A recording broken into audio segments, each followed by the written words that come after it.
నమస్కారం, నా పేరు బాలా. బీసీఎన్ న్యూస్ కి స్వాగతం. ముందుగా ముఖ్యాంశాలు.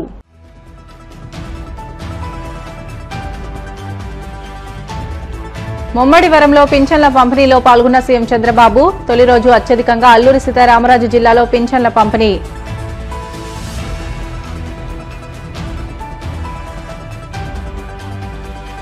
పెద్దాపురం నియోజకవర్గంలో జనసేన పార్టీలో చేరిన పలువురు వైసీపీ నేతలు.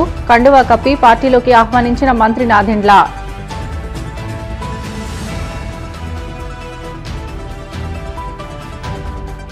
రాష్ట్రంలో రెడ్ బుక్ పాలన పరాకాష్ఠకు చేరింది. YCP state coordinator Sajjala Ramakrishna Reddy మండిపాటు. వాడపల్లి వెంకన్న ఆలయంలో ప్రత్యేక పూజలు. మంగళ వాయిద్యం నడుమ శ్రీ స్వామి అమ్మవార్లకు మేల్కొల్పు సేవ, ఐశ్వర్యలక్ష్మి హోమం. రాష్ట్ర వ్యాప్తంగా ఎన్టీఆర్ భరోసా పింఛన్ల పంపిణీ కార్యక్రమం జోరుగా కొనసాగుతుంది. శనివారం ఉదయమే పింఛన్ల పంపిణీ ప్రారంభం కాగా మొదటి రోజే 92.67% పంపిణీ పూర్తయింది. శనివారం రాత్రి వరకు మొత్తం 58,59,688 మంది లబ్దిదారులకు గ్రామ, వార్డు, సచివాలయ సిబ్బంది వారి ఇళ్ల వద్దే పింఛన్లు అందజేశారు. మొదటి రోజు అత్యధికంగా అల్లూరి సీతారామరాజు జిల్లాలో 94% పైగా పింఛన్ల పంపిణీ పూర్తయింది. బీఆర్ అంబేద్కర్ కోనసీమ జిల్లా చెయ్యేరులో ముఖ్యమంత్రి చంద్రబాబు నాయుడు చేతుల మీదుగా పింఛన్ల పంపిణీ జరగగా రాష్ట్రంలోని వివిధ ప్రాంతాల్లో మంత్రులు, ఎమ్మెల్యేలు పింఛన్ల పంపిణీ కార్యక్రమంలో పాల్గొన్నారు. ఒకరోజు ముందుగానే లబ్దిదారులకు పింఛను మొత్తాలను అందజేయడంతో వారు ఆనందం వ్యక్తం చేస్తున్నారు.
పెద్దాపురం నియోజకవర్గంలో పలువురు వైసీపీ నేతలు జనసేన పార్టీలో చేరారు.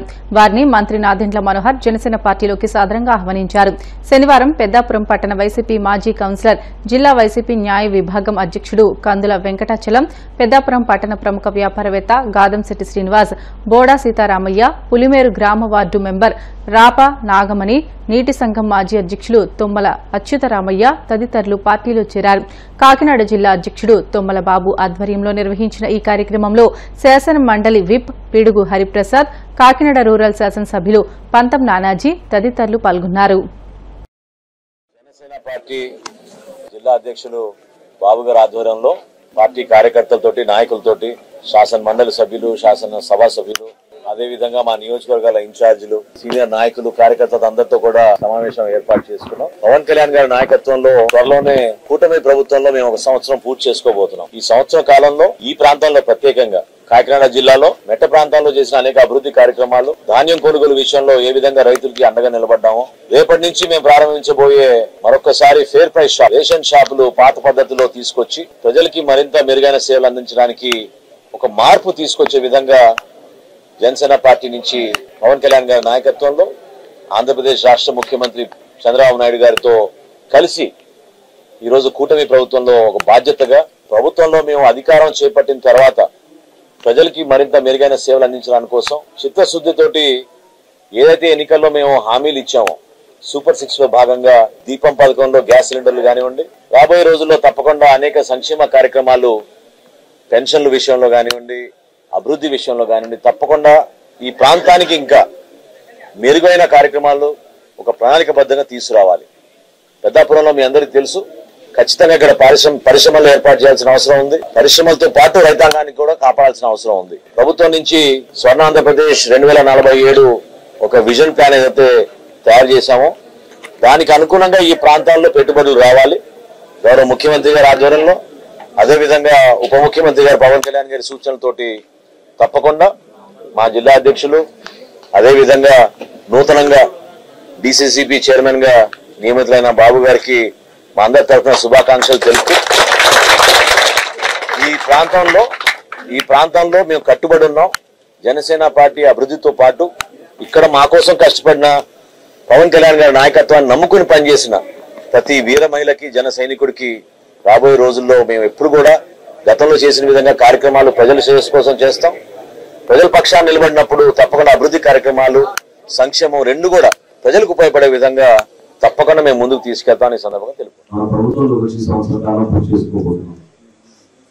ఈ సుదీర్ఘమైన ప్రయాణం ఇందాక మీకు తుమ్మల బాబు చెప్పినట్టు ఒక నిబద్ధతతోటి పార్టీ కోసం, పవన్ కళ్యాణ్ గారి కోసం ఎంతో మంది రాత్రి పగలు తపనతోటి పనిచేసిన వ్యక్తులు నిలబెట్టారు.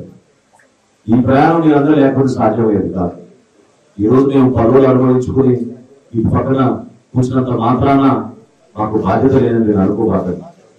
ఏ పదవులు అలంకరించినా పవన్ కళ్యాణ్ గారు మీకు ఇచ్చిన మాటను నెరవేర్చడానికి కోసం, సమాజంలో మార్పు తీసుకురావడం కోసం, పార్టీ బలోపేతం కోసం అందరం ఒక పట్టుదలతో పనిచేసుకోవాల్సిన సందర్భం ఇది.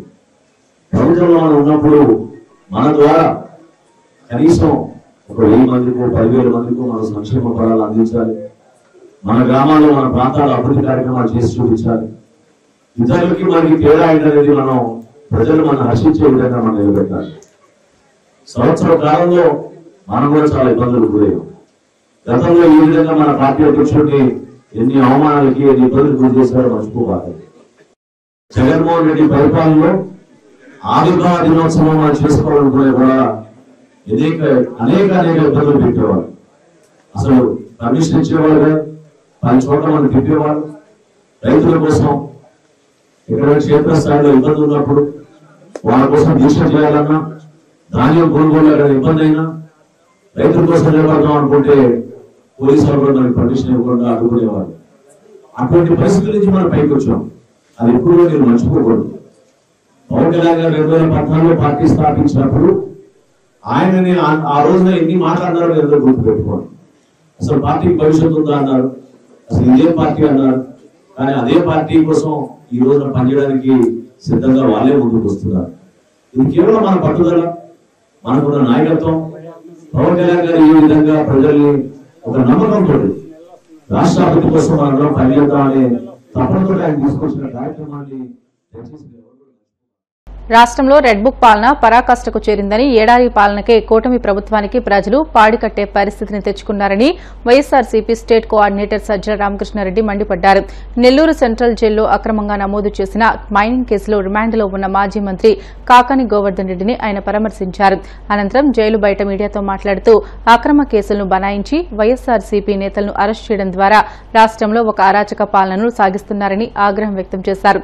అలాగే గత ప్రభుత్వంలో మేం కూడా చేసి ఉంటే చంద్రబాబు 3 నెలలకే జైలుకు వెళ్లేవారని అన్నారు.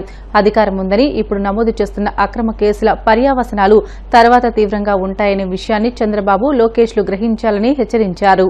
రాష్ట్రంలో ఏడాది క్రితం అధికారం లేకొచ్చిన చంద్రబాబు నాయుడు గారి ఆధ్వర్యంలో అధికారం లేకొచ్చిన కూటమి ప్రభుత్వం రావడానికి ముందు బరి తెగించి ఏదైతే డిక్లేర్ చేశారో, మేము వస్తే రెడ్ బుక్ రాజ్యాంగం ఉంటుంది, రెడ్ బుక్ పాలన ఉంటుంది, ఏదో మాటలు చెప్తున్నాం అనుకున్నాం. కానీ దాని పర్యవసానాలు వచ్చినప్పటి నుంచి మొత్తం అన్ని వ్యవస్థలను భ్రష్టు పట్టించి, ముఖ్యంగా పోలీసు వ్యవస్థ.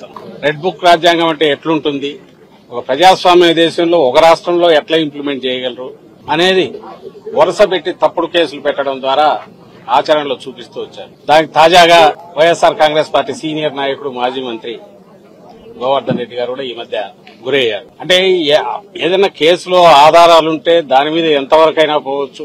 ఎంతో కొంత పొగ ఉంటే నిప్పు ఉందని చెప్పి దాని మీద పోయి చేయడంలో కూడా అభ్యంతరం లేదు. కానీ అసలు ఏమీ లేకుండా కల్పిత కథలన్నీ కలపడము, ఓ స్క్రీన్ ప్లే తయారు చేయడము, పాత్రలు సృష్టించడము, వాళ్ళ ఎల్లో మీడియాలో ఒక వారం 10 రోజులు, నెల రోజులు నడపడం, ఆ తర్వాత వాళ్ళని ఎక్కడో పట్టుకొని కన్ఫెషన్ అని రాసుకోవడం, ఆ తర్వాత దానికి సంబంధించి ఏదో సెక్షన్లు పెట్టి ఎఫ్ఐఆర్ తయారు చేయడం, అది 10 ఏళ్ల క్రితందో 5 ఏళ్ల క్రితందో ఎప్పుడైనా సరే ఆ కాగితాలన్నీ పెట్టేసుకుని ఈ పత్రికల్లో వచ్చినప్పటికంటే జనంలో మెదళ్లలోకి ఎక్కించిన విష ప్రచారంతో ఎక్కించినవన్నీ కథలన్నీ ఎక్కించి పట్టుకురావడం, జైల్లో వేయడం. అది సోషల్ మీడియాతో మొదలై నాయకులు అందరినీ తిరుక్కొని పరాకాష్ఠకేదంటే ఏదైతే భయపడుతున్నామో అది జరుగుతుంది. సామాన్య ప్రజలు కూడా పూర్తిగా ఇదే. ఒక్కసారి నీకు వ్యవస్థ దెబ్బతిన్నాక, విశృంఖలత్వం వచ్చాక, ఎవరికి జవాబుదారీతనం లేనప్పుడు ఏం జరుగుతుంది అనేది ఏడాది తర్వాత ఇప్పుడు చూస్తున్నాం. ఇలా వీళ్లు చేయడం వల్ల ఏదో సాధిస్తారనుకుంటే అది పొరపాటు. ఒక నెల రోజులో 2 నెలల్లో నాయకులను, కార్యకర్తలను, సోషల్ మీడియా యాక్టివిస్టులను జైల్లో పెట్టొచ్చు. గాని బయటకు వచ్చేసరికి ఎలా తయారవుతున్నారంటే మరింత గట్టిగా తయారై వస్తుంది. వైఎస్ఆర్సీపీ మరింత బలపడుతోంది. భయము, బాధ ఏదంటే ఈ విశృంఖలత్వం పెరిగిన తర్వాత రాష్ట్రంలో ఓ సిస్టమ్స్ అలవాటు పడిన వ్యవస్థ, పోలీస్ వ్యవస్థ, అది గాడి తప్పితే ఎట్లుంటుందనే ఫలితాలు మనం బీహార్లోనో ఆటవిక రాజ్యాల్లోనూ చూస్తాము. నిరంకుశత్వం ఉన్నప్పుడు ఎమర్జెన్సీ టైంలో చూసాం. ఇప్పుడు మళ్ళీ అది రుచి చూపిస్తున్నారు. మళ్ళీ వెనక్కు తెచ్చుకోవడం కష్టం. చంద్రబాబు నాయుడు గారికి అది తెలిసినట్లేదు. రెండవది, నువ్వు నాటిన విత్తనం ఈ రోజు రేపు దాని ఫలాలు ఎట్లుంటాయి అనేది కూడా ఆయన ఊహించట్లేదు. భయంకరంగా ఉంటాయి. ఇంత సింపుల్ అనుకోరా. కేసులు పెట్టొచ్చు ఎవడి మీద అయినా, ఇద్దరు కలిసినా లేదా ఒకరిద్దరు ఫోన్ లో మాట్లాడుకున్నా దాన్ని బేస్ చేసుకుని ఒకటి పట్టుకొచ్చి కాళ్ళు ఎరగొట్టి కన్ఫెషన్ రాయించుకుంటే వరుస పెట్టి 10 మందిని జైల్లో తోయొచ్చు, హెరాస్ చేయొచ్చు. ఏదంటే అది స్థానిక సంస్థల ఎన్నికల్లో చూసాం. ఈ మధ్య జరిగిన ఉప ఎన్నికల్లో నిన్న తెనాలిలో చూసాం. కేసు ఏదైనా తప్పులు చేస్తే కేసు పెట్టచ్చు, తప్పులేదు. రోడ్డు మీద కూర్చోబెట్టి సినిమాల్లో కదా మనం చూసి భయం వేస్తుంటది, ఒళ్ళు గగురు పోస్తుంది. కాకి డ్రెస్ వేసుకుని బూట్కాలు కళ్ళ మీద పెట్టి లాఠీలతో బాగుతున్నారంటే మళ్ళీ లాఠీ మార్చి లాఠీ. అసలు ఎక్కడున్నాం మనం? ఇదంతా దేని ఫలితం అంటే ఏడాది క్రితం వచ్చిన వీళ్ళ రెడ్ బుక్ పాలన ఫలితం. నిన్న చూశాను. అసలు ఎక్కడున్నామో కూడా అర్థం కాలే.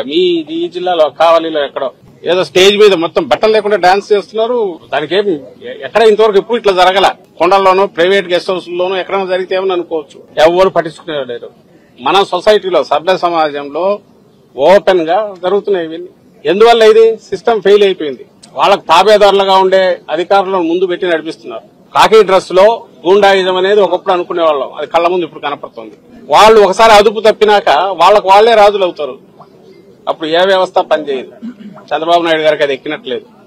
ఆయనకు గాని, ఆయన కొడుకు గాని, ఈ ప్రభుత్వానికి గాని ఏం పర్వాలేదు. వైఎస్ఆర్సీపీ బలమైన పార్టీ మరింత బలపడుతోంది. ఈయన ఎంత నొక్కాలని చూస్తే బంతిని గోడ కొట్టి ఎట్లా తిరగొస్తుందో అంతగా బలపడుతోంది. నేను ఇంతకుముందు అన్నట్టు మా వారి దానికంటే కూడా రాష్ట్రాన్ని ఎటు తీసుకుపోతున్నారు. తాము ఈ చెప్పిన ప్రామిస్లు ఏది చేయలేక క్వశ్చన్ చేసే వాయిస్ ఎక్కడుంటే అక్కడ దాన్ని నొక్కడానికి, మిగిలిన వాడు ఎవడు గొంతు విప్పకుండా బెదరగొట్టడానికి టెర్రర్ క్రియేట్ చేశారు.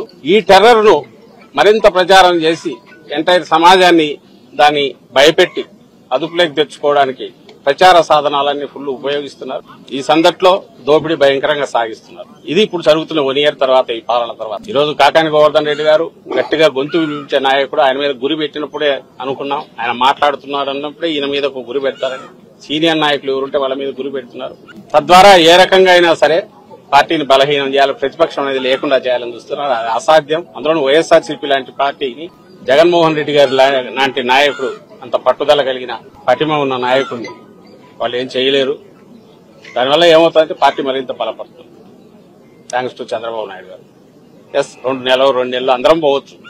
వాళ్ళు ఎవరి మీద, అందరి మీద కేసులు ఉన్నాయి, ఎప్పుడైనా పోవచ్చు. అంతకుమించి చేసుకోగలిగేది ఏం లేదు. తనకు రాజకీయంగా పూర్తిగా ఉనికి లేకుండా చేయాలని ప్రజలు ఇప్పటికే ఏడాది తిరగక ఉంది. ఇది కూడా ఏ చరిత్రలో ఏ పార్టీకి ఇంత బలంగా ఫలితాలు తెచ్చుకొని విజయం సాధించిన కూటమి ఆ పార్టీకి ఇంత త్వరగా అయితే జనం ఆల్రెడీ పాడగట్టాలని డిసైడ్ చేసుకున్నారు. ఈ పాలనకు అనేది 1 year తర్వాతనే బయటకు రావడం అనేది బహుశా ఏ చరిత్రలో ఉన్నది ఇక్కడ జరుగుతుంది. దీని ఫలితాలు రాను రాను భయంకరంగా ఉంటాయి. ఇప్పటికైనా రియలైజ్ అయ్యి సిస్టమ్స్ గాడిలో తెచ్చుకోకపోతే ఆ తర్వాత దాన్ని మళ్లీ గాడిలోకి తీసుకురావడం అసాధ్యమైన విషయం ఆయన గుర్తించాలని ఆశిస్తున్నాం. బులెటిన్లో షార్ట్ బ్రేక్ తీసుకుందాం. Stay with us.